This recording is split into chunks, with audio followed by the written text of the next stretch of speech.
A follow-up to that, has the liner been tested with the type of gases that we have in our area from the wool production?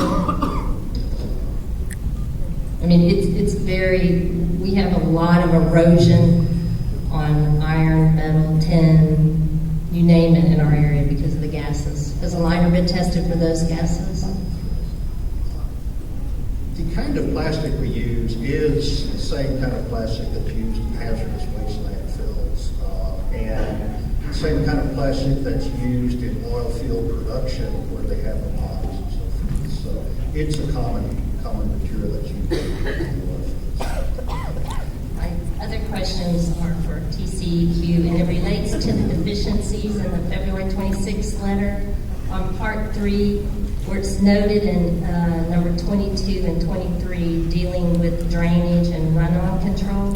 And my question is, if existing drainage patterns run across the proposed dump site, which we feel they certainly do, and are not allowed to be adversely or substantially altered, how can the proposed project move forward?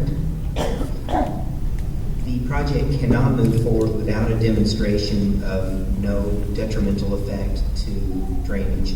Now, let me explain that this is not drainage patterns within the property, but discharge patterns from the property. So an analysis is done with no development at all. They determine the discharge points, the discharge rates, velocities, and volumes. They then do the same analysis with the entire facility and the new structure. They would be better to explain what they're planning here, but there's a great deal of rerouting around the facility of the water that comes on. But the point is that the people downgrading of them, downstream of them, should not see a significant change. For the same storm event, the discharges should be very comparable. And we as a public can trust that all the data that they provide you is verified by our government agency, yourself. We are reviewing that data. I'm not sure. Your confidence I can't speak for, but we are absolutely reviewing that information. As you noticed, there was an NOD on it asking for additional information. And we certainly appreciate that because you are our expert alliance, to put forth those efforts. My next question is somewhat controversial, so I'm going to really read it. You'll notice our crowd has really dwindled. Many interested and non-supporters express they are not in attendance due to the hopeless feeling to object projects funded by the Thunderbergs and their ability to financially influence decisions based on previous instances that we have seen here in our county with law enforcement matters.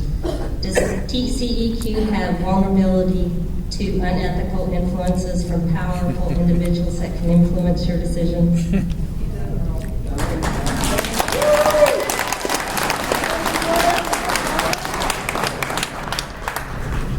I'm not sure if I heard the whole question, but in other words, can TCEQ be bought off by somebody? The Thunderbergs. We're going to have an evidentiary hearing if we come to that point of the process where the rules of law apply to that. That decision gets made by a judge and then goes before our 3 commissioners. That system is in place and is done every 2 weeks. Yes, sir. Excuse me, every 2 weeks? Can we get verification when that system is taking place? Because we'd like to have that.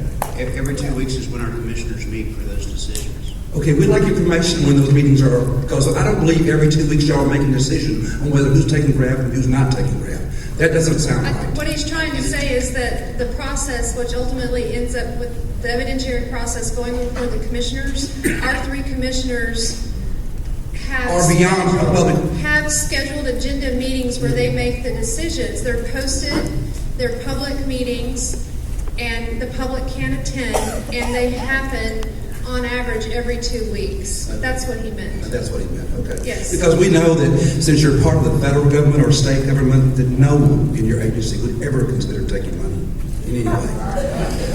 What the question is when you have a drainage factor and you know there's problems, where do the trenches come out when you reroute the waters and so forth from heavy drainage? Where do you reroute that water when there's a problem?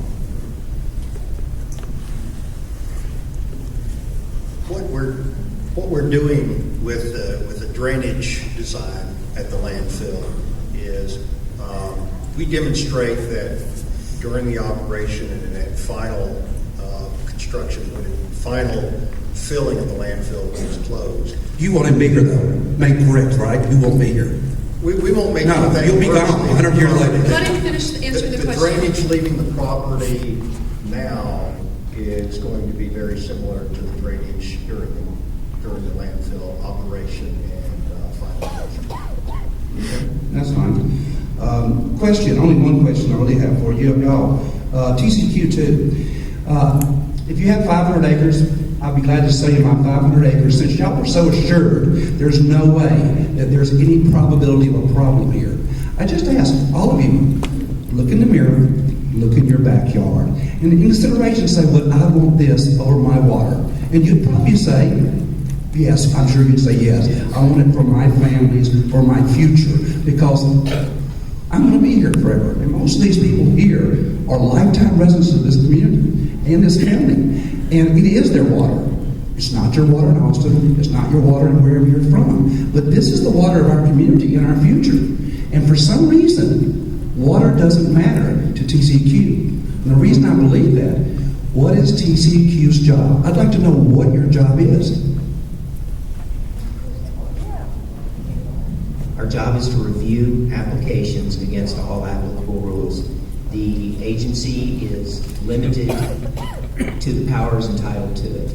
And Chapter 330 provides the requirements for us. We are not authorized to suggest other locations.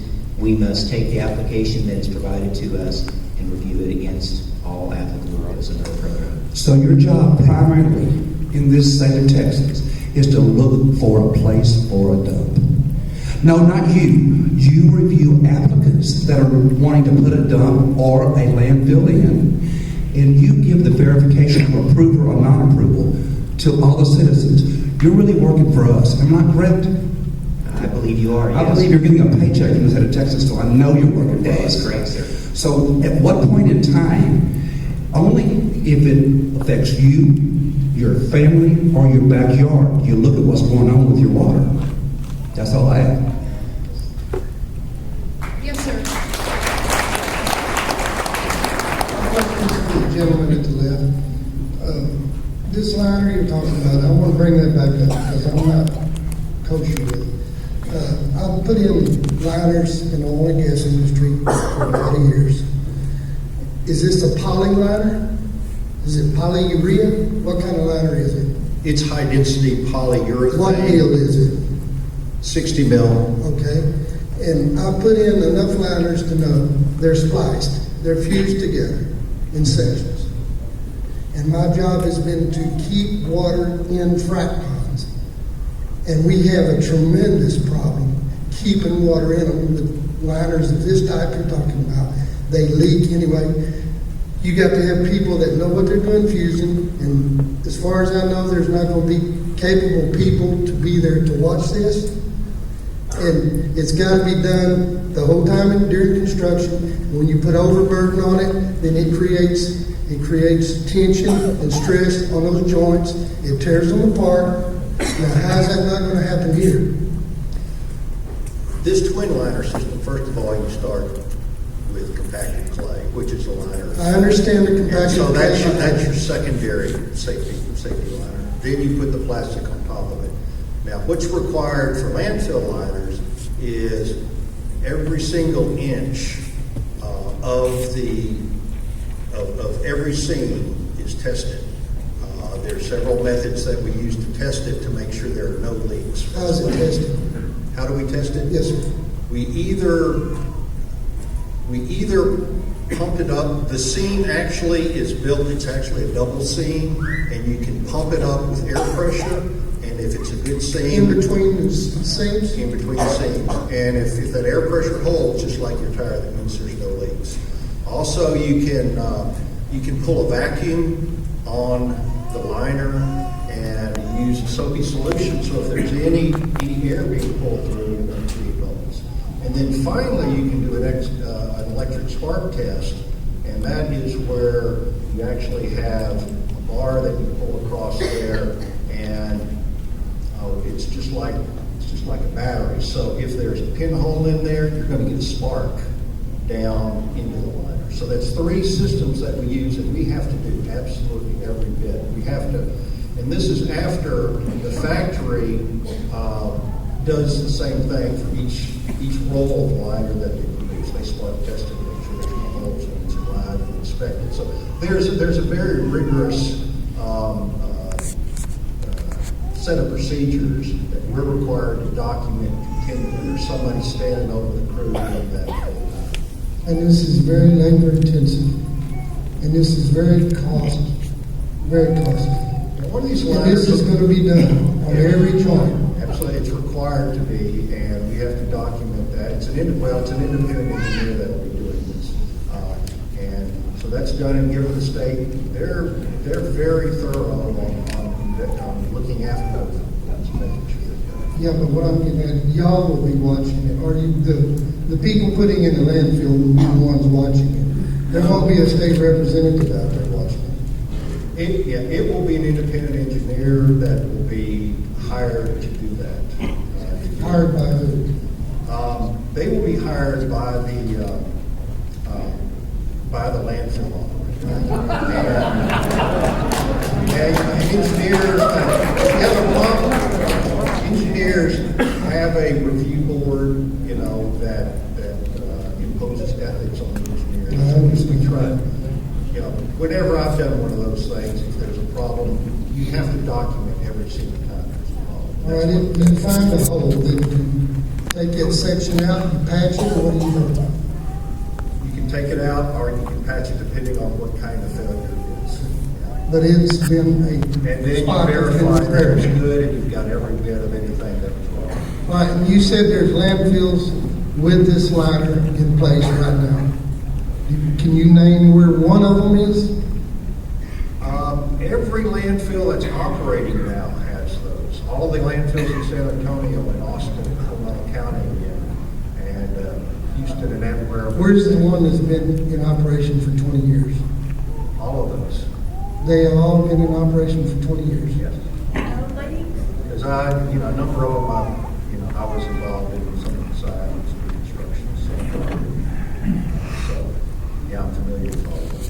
Well, my biggest problem is liners are piling, they're fused together by heat, and they always have leaks. I don't care what you say, they always have leaks.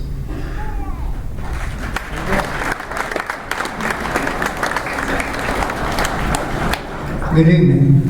My name's Don Lawford. I live out in Kingsbury. And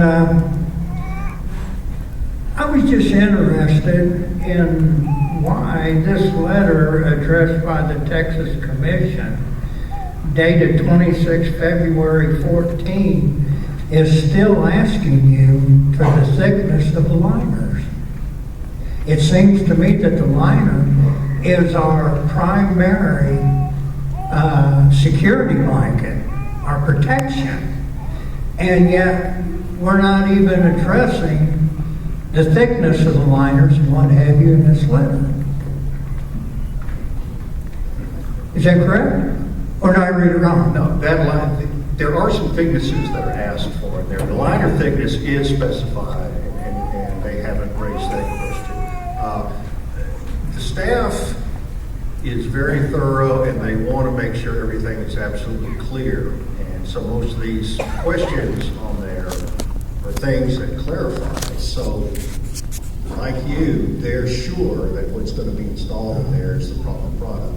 Now, what they have asked about is the thickness of this drainage layer that goes up on top of it. Right, I understand that. I understand the concept of digging a great big hole and the concept of putting clay in it, putting plastic on it, this, that, and the other. Okay, that's just basics.